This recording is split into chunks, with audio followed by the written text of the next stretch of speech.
Pinasok naman ang mga tauhan ng Bureau of Customs nitong Martes ho at yan ay yung St. Gerard Construction General Contractors and Development Corporation Office na pag-aari ng mag-asawang sina Sara at Curly Discaya dyan sa Pasig City. Kasama ng Bureau of Customs ang Philippine National Police sa pagpasok sa naturang construction firm sa Barangay Mambang, Pasig City, sa bisa na rin ng search warrant na kanilang bitbit. Kinumpirma ni Bureau of Customs Chief of Staff, Attorney Jack Kasipit, na isang Land Cruiser at isang Maserati ang nakita ng mga tauhan ng ahensya doon sa loob ng compound.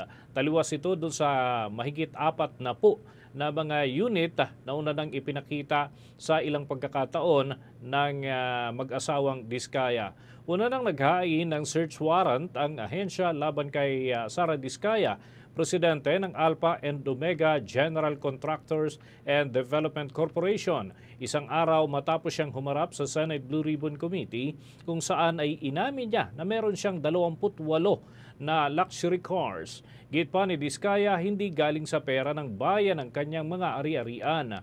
Ayon kay Kasipit, dalawang pagkakataon nila na sinubukang isilbi ang warrant noong araw ng Lunes at maging ng bandang gabi, Setyembre 1, ngunit hindi sila pinapasok doon sa nasabing bahay.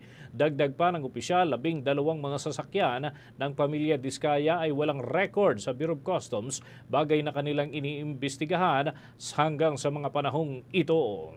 For the most trusted source of news and information, visit our website at www.bomboradio.com. Follow us on Bombo Radio mobile app, Facebook, YouTube, TikTok, and X, formerly Twitter.